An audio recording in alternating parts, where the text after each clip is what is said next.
ایک وزیر ہے وہ اپنے احمقانہ بیان کی وجہ سے 200 ارب روپے کا اس ملک کو نقصان پہنچاتا ہے، کوئی جواب نہیں دیتا، کوئی اس سے پوچھتا نہیں۔ ایک اور صاحب آ کے اعلان کرتے ہیں دنیا میں پیٹرول کی قیمتیں کم ہو رہی ہیں، پیٹرول کی قیمت میں اضافہ کر دیتے ہیں، کوئی ان سے نہیں پوچھ سکتا۔ موسیٰ مانیکا ہے، اس کو گرفتار کر لیا گیا۔ اب دیکھنا یہ ہے کہ سسٹم کتنا پاورفل ہے اور یہ طاقتور لوگ کتنے پاورفل ہیں۔ تو یہاں پہ امیروں کے لیے قانون الگ ہے، غریبوں کے لیے قانون الگ ہے۔ محسن نقوی صاحب نے جتنے بریجز بنوائے تھے زیادہ تر میں پرابلم پیدا ہو گئی ہے۔ چکوال دھرابی ڈیم ٹوٹ گیا ہے، یہ بہت بڑے ڈیزاسٹر کی خبر ہے۔ تو صورتحال ایک تشویشناک حد تک آ گئی ہے۔ حکومتیں جو رسپانس دے رہی ہیں، میں دیکھ رہا تھا کہ رسپانس کم از کم نظر آ رہا ہے۔ جو ہیلی کاپٹر یوز کیے گئے اور فیملیز تھیں ان کو بچایا گیا۔ راولپنڈی اسلام آباد میں جس طرح خطرے کے سائرن بجا رہے تھے، یہ شاید 1947 میں اس طرح کے خطرے کے سائرن بجاتے تھے۔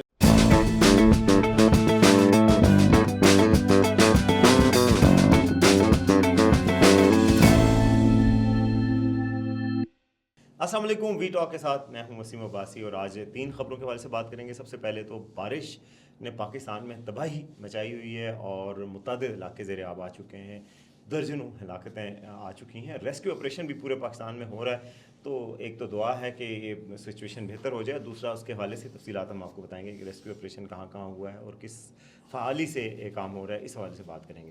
اس کے ساتھ ایک افسوسناک خبر آئی ہے، خاور مانیکا کے بیٹے جو کہ سابق خاتون اول بشرا بی بی کے بھی بیٹے ہیں، موسیٰ مانیکا، انہوں نے اپنے ملازم کو گولی مار دی ہے اور ملازم جو ہے زخمی ہے۔ مگر یہ کلچر جو ہے، وی اے پیز جو ہے وہ اپنے ملازموں کو کس طریقے سے ٹریٹ کرتے ہیں، اس حوالے سے بھی بات کریں گے کہ یہ کیوں اس طرح ہو رہا ہے اور کیسے ہو رہا ہے۔ اس کے علاوہ وی نیوز سے ایکسکلوسیولی گفتگو کی ہے آج غلام سرور صاحب نے، جو کہ سول ایویشن کے وزیر تھے اس وقت جب پاکستان پہ پابندی لگی، پی آئی اے کو 200 ارب روپے کا نقصان ہوا۔ ان کا کیا موقف سامنے آیا، انہوں نے پہلا رد عمل دیا ہے، اس رد عمل سے تو نہیں لگتا کہ وہ کسی طرح بھی نادم ہے، اس پہ بھی بات کریں گے۔ تو سب سے پہلے تو بارشوں کی صورتحال پہ بات کرتے ہیں۔ ہمارے ساتھ بارشوں کی جو صورتحال ہے وہ بڑی تشویشناک ہے۔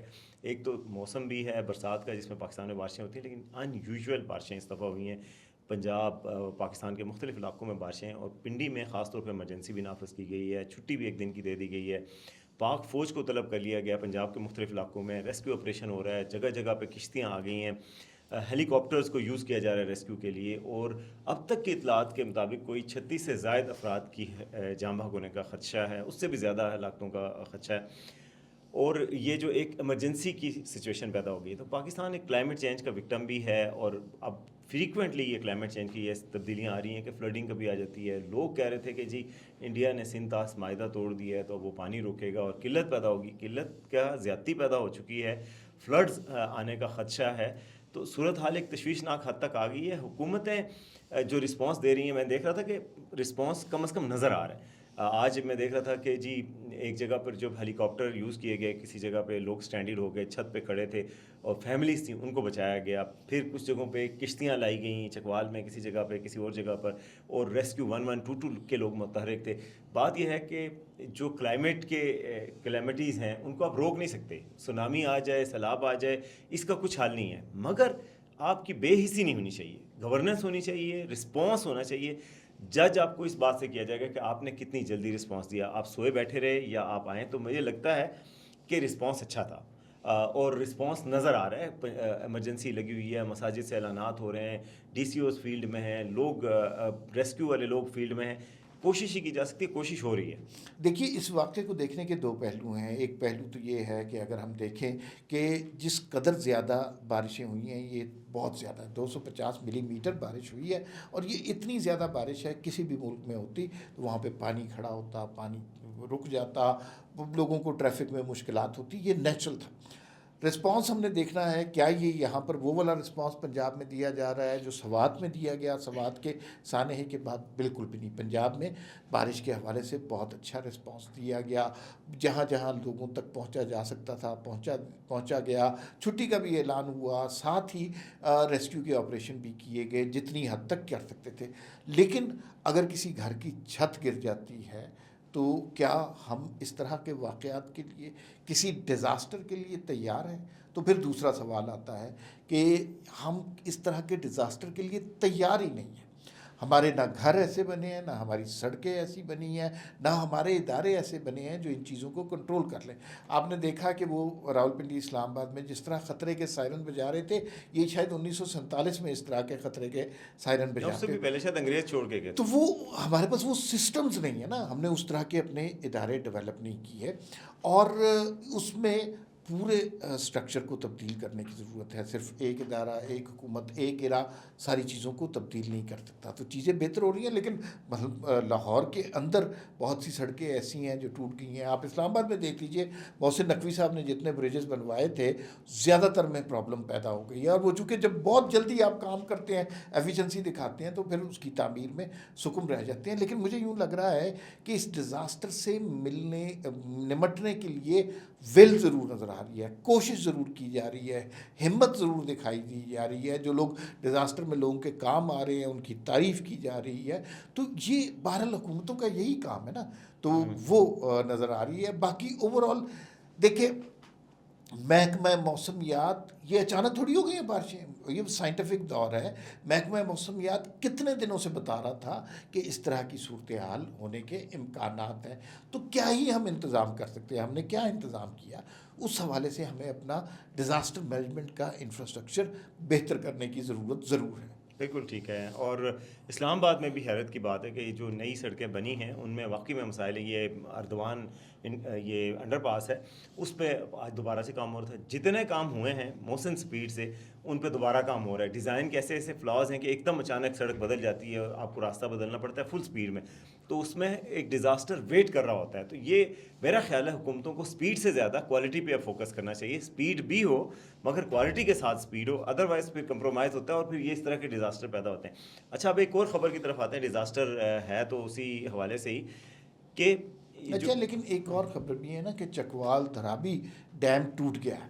یہ بہت بڑے ڈیزاسٹر کی خبر ہے۔ آپ دیکھیے چکوال میں کلاؤڈ برسٹ ہوا ہے، اور جہاں پہ اگر 250 ملی میٹر بارش ہوئی ہے، چکوال میں صبح تک 436 ملی میٹر پر بارش ہو چکی تھی، جو کہ کسی بھی ملک کے کسی بھی خطے کے حوالے سے بارشوں کی جو لمٹ ہوتی ہے بہت اب نارمل ہے۔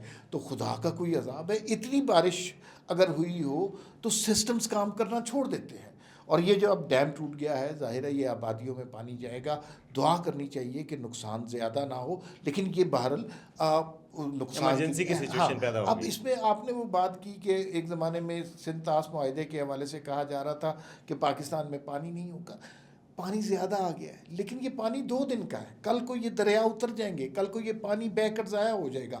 جب تک ہم اپنے ریزروز نہیں بنائیں گے، جب تک ڈیم نہیں بنائیں گے، یہ مسائل حل نہیں ہوں گے۔ ہر حکومت آ کر پہلا نعرہ یہ لگاتی ہے کہ ہم ڈیم بنائیں گے، ہر حکومت ڈیم نہیں بنا سکتی۔ تو کسی کو سوچنا ہے کہ بہرحال جب تک اس ملک میں ڈیم نہیں بنیں گے، پانی کا مسئلہ ہمارے اوپر لائف لائن تھریٹ کا مسئلہ بن کر لٹکتا رہے گا۔ بالکل، ڈیم کے لیے تو اس وقت کے چیف جسٹس ثاقب نثار صاحب نے اتنا سارا فنڈ بھی اکٹھا کیا اور ڈیم کی ایک اینٹ بھی نہیں لگا سکے۔ بس یہ پاکستان میں اعلانات بہت ہوتے ہیں، وعدے پورے نہیں ہوتے۔ وہ ڈیم نہیں تھا، وہ ڈیم فول تھا، اور اس میں ساری پوری قوم نے شرکت کی تھی کسی حد تک۔ اچھا، ایک اور افسوسناک خبر ہے ہمارے صاحب کہ سابق خاتون اول بشرا بی بی کے بیٹے اور خاور منیکا کے بیٹے، ظاہر ہے وہ اب الگ ہو چکے ہیں، خاور منیکا کے بیٹے موسیٰ منیکا ہیں، انہوں نے فائرنگ کی ہے اپنے ملازم پہ کسی بات پہ، جی اس نے غفلت دکھائی ہے تو برہم ہو کے جناب فائرنگ کر دی، قانون ہاتھ میں لیا، اور اس کے بعد وہ زخمی ہو گئے اور ہاسپٹل ان کو شفٹ کر دیا گیا، اس کو گولی مار دی۔ تو اب یہ جو کلچر ہے وی آئی پیز کا، اور پولیس نے اب بہرحال ان کو گرفتار کر لیا ہے، یہ جو وی آئی پیز کا کلچر ہے، یہ جو گردن میں سریا آ جاتا ہے، اور یہ انسان کو انسان نہ سمجھنے والی جو سوچ ہے، یہ جو ہماری اشرافیہ میں سرایت کر گئی ہے، اس کا کیا حل ہے؟ یہ مطلب آپ قانون، آئین، کسی چیز کو یہ لوگ کچھ مقدم مانتے ہی نہیں ہیں، اور اپنے ملازموں کو تو خاص طور پہ انسانیت سے گرا ہوا سلوک ان کے ساتھ کرتے ہیں۔ اچھا، اس میں نا دیکھیے، اگر میں نہیں سمجھتا کہ ہمیں اس واقعے کو بشرا بی بی کے ساتھ ٹیگ کرنا چاہیے۔ یہ خاور مانیکا اور ظاہر ہے بشرا بی بی کے صاحبزادے تھے، لیکن بشرا بی بی اس وقت خود جیل میں ہیں، مشکل صورتحال ہے ان پہ، لیکن ان کے جو بیٹے موسیٰ نے جو حرکت کی ہے، یہ ہمارے ہاں کا کلچر بنا ہوا ہے، اور اس میں صرف ایک خاندان، ایک شخص نہیں انوالو. ہمارے گھروں میں جو ڈومیسٹک سرونٹس ہوتے ہیں ان کے ساتھ جس طرح سلوک کیا جاتا ہے، وہ ایک جج صاحب کی وائف نے ایک بچی کو مار کے جلا کے مار دیا تھا. اس طرح کے بہت سے واقعات ہوئے ہیں. لوگ ریسٹورنٹ میں جاتے ہیں، انہیں کھانا نہیں دیتے، گاڑی میں ڈگی میں بٹھایا ہوتا ہے، اور یہ پبلکلی یہ برا حال سلوک کر رہے ہوتے ہیں، مارتے ہیں، پیٹتے ہیں، زندگی ان کی ختم ہو جاتی ہے. تو یہ ڈومیسٹک سرونٹ کے ساتھ سلوک کرنا بہت برا ہے. یہ جو ابھی ملازم کے ساتھ کیا گیا ہے اس میں اس کو گولی لگی ہے لیکن اس کی حالت خطرے سے باہر ہے. موسیٰ مانیکا ہے، اس کو گرفتار کر لیا گیا ہے. اب دیکھنا یہ ہے کہ سسٹم کتنا پاورفل ہے اور یہ طاقتور لوگ کتنے پاورفل ہیں. ظاہر ہے یہ اوپن سا کیس ہے، اس نے کوئی بات نہ ماننے پر ملازم کو گولی مار دی ہے. اس کی سزا ملتی ہے یا چند دنوں کے بعد وہ جو ہمارے ہاں طریقہ ہے، دونوں پارٹیوں میں صلح ہو گئی، انہیں کچھ پیسے دے دیے اور بات ختم ہو گئی. تو یہ ہم نے اپنے سسٹم کو اس کیس سے بھی جج کرنا ہے. آخری خبر میں چاہتا ہوں کہ اس پہ آپ تبصرہ کریں. غلام سرور صاحب سابق وفاقی وزیر عمران خان کے دور میں، جنہوں نے پاکستان کو ایک غلط خبر پاکستانی پائلٹوں کے متعلق دینے کے حوالے سے 200 ارب روپے کا نقصان پہنچایا تھا، انہوں نے آج وی نیوز سے خصوصی بات کی ہے. تو وہ کیا بات کر رہے ہیں، کیا جواب دے رہے ہیں؟ دیکھیں، خواجہ آصف صاحب نے کل کہا تھا، جو اس وقت وزیر ہوابازی ہیں، وہ سیلیبریٹ بھی کر رہے تھے کہ ہماری یو کے کی پروازوں پہ پابندی ختم ہو گئی ہے اور پاکستان کی جو ایئر لائنز ہیں اب یو کے میں بھی جا سکتی ہیں. وہ کہہ رہے تھے کہ جو نقصان پاکستان کو پہنچا، جو ان کے اس ایک احمقانہ بیان کی وجہ سے نقصان پہنچا غلام سرور صاحب کے، کہ جی پاکستان کے پائلٹس کی ڈگریاں جعلی ہیں، جس کی وجہ سے پوری دنیا میں پاکستانی پائلٹس کو نوکریوں سے نکالنا شروع کر دیا، پاکستانی ایئر لائنز کا بٹا بٹا دیا، پاکستانی ایئر لائنز کا کاروبار ختم ہو گیا، پابندیاں لگ گئیں، نام خراب ہو گیا جو نیشنل فلیگ کیریئر ہے. اس کے بعد انہوں نے کہا تھا کہ ان کے خلاف ایکشن ہوگا. اب آج ہم نے ان سے رابطہ کیا، وی نیوز کے بلال عباسی نے ان سے گفتگو کی ہے، تو اس میں انہوں نے کہا کہ جی میں تو ابھی تک مجھے کوئی نوٹس نہیں بھیجا گیا، جب نوٹس بھیجا جائے گا تو میں جواب دے دوں گا، میں بالکل تیار ہوں، میں میڈیا کی لائم لائٹ سے دور ہوں، لیکن میں اپنے آپ کو ڈیفینڈ کروں گا، اس کا جواب دوں گا. تو کوئی ایسا ریمورس نظر نہیں آیا، کوئی ایسی معذرت خانہ وہ نہیں آیا کہ یار مجھے یہ نہیں دینا چاہیے تھا، مجھے سمجھ جانا چاہیے تھا کہ ایسا نہیں کرنا چاہیے. ایک منٹ مجھے دے دیجیے. دیکھیے اس ملک میں نا نظام الٹا چلنا شروع ہو گیا ہے. یہاں پر ایک وزیر ہے، وہ اپنے احمقانہ بیان کی وجہ سے 200 ارب روپے کا اس ملک کو نقصان پہنچاتا ہے، کوئی جواب نہیں دیتا، کوئی اس سے پوچھتا نہیں ہے. ایک اور صاحب آ کے اعلان کرتے ہیں دنیا میں پیٹرول کی قیمتیں کم ہو رہی ہیں، پیٹرول کی قیمت میں اضافہ کر دیتے ہیں، کوئی ان سے نہیں پوچھ سکتا. پنجاب کے لیے جو فنڈ تھے آپ نے بلوچستان کی سڑک بنانے کے لیے دے دیے، کوئی ان سے پوچھ نہیں سکتا. بجلی کی قیمتیں کیا تھیں، کیا سے کیا ہو گئیں، کوئی نہیں پوچھ سکتا. چینی کی قیمتیں کیا تھیں، کارٹل نے مل کے فیصلہ کیا 25 روپے بڑھا دیے اور عوام کو کہہ رہے ہیں آپ کو مہنگائی سے بچا لیں، کوئی نہیں پوچھ سکتا. غریب آدمی سے کوئی جرم ہو جائے، وہ اپنی ماں کا علاج کرانے کے لیے دوائی اگر چوری کر لے تو وہ جیل میں جاتا ہے، سزا اس کو ملتی ہے. تو یہاں پہ امیروں کے لیے قانون الگ ہے، غریبوں کے لیے قانون الگ ہے. لمبی بحث ہے، فی الوقت اتنا ہی، پھر ملاقات ہوگی. اللہ حافظ.